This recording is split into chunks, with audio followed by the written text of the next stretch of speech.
Hello friends,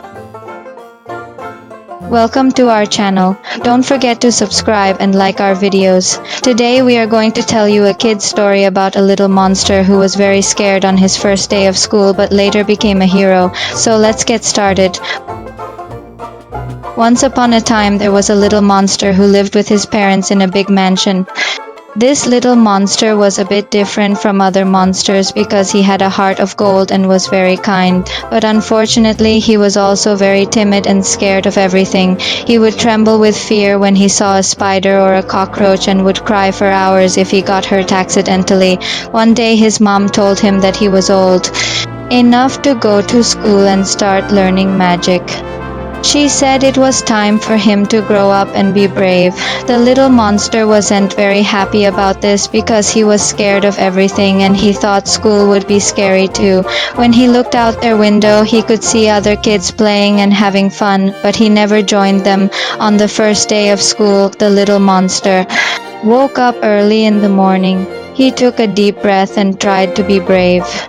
He put on his brand new school uniform and went downstairs for breakfast. His mother made him his favorite cereal and he ate it all in a few minutes. When he was finished, he said goodbye to his mom and went outside. He walked slowly towards the school and the moment he stepped inside, he felt a little scared.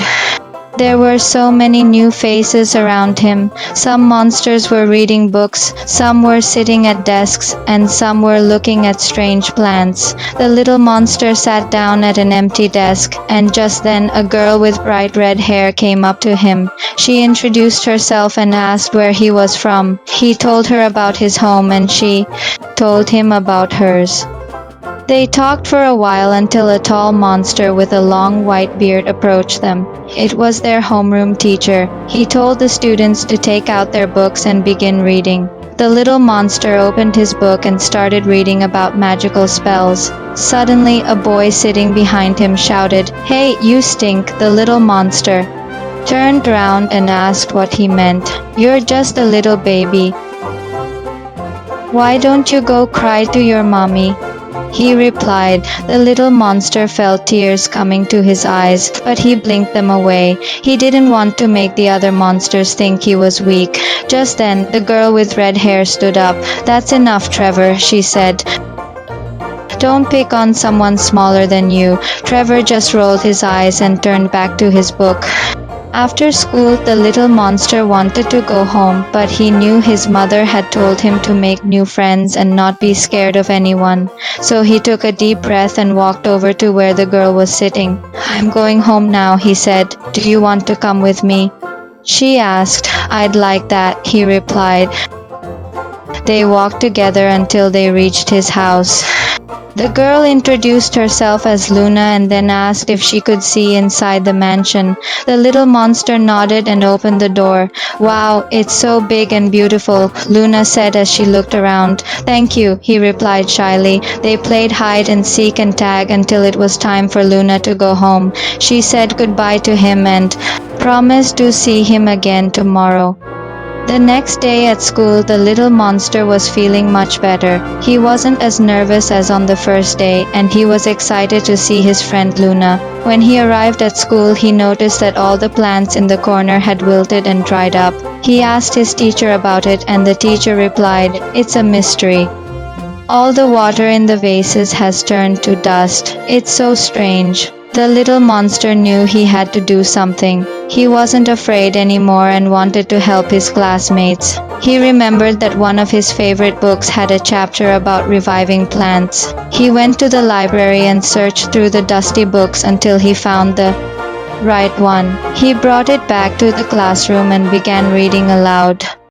"To revive a wilted plant, you must sing a song of life and sprinkle it with water from the moon." He sang, "Oh little plant, don't be blue. The sun is shining, sky is too. The birds are singing, flowers are bright. It's a beautiful day for you to be light." As he sprinkled water on the plants, they began to glow and the flowers bloomed. Once more, all the students clapped and cheered. The teacher was very grateful and praised him for saving the day. After school, the little monster and Luna were walking home together when they saw a group of older kids pushing a boy off a slide. "Leave him alone," Luna said angrily. "Why are you picking on him?" "'Cause he's a crybaby and no one likes him," one of the kids sneered.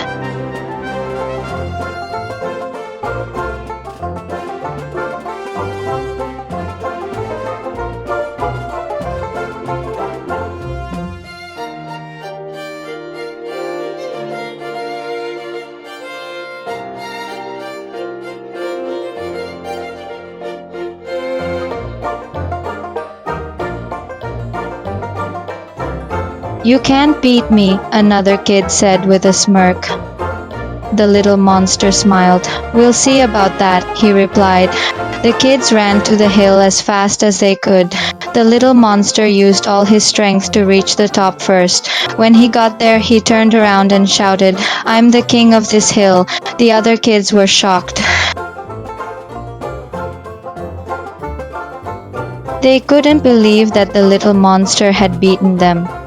The little monster and Luna were now the heroes of the playground. All the kids wanted to be their friend. From that day on, the little monster was no longer afraid.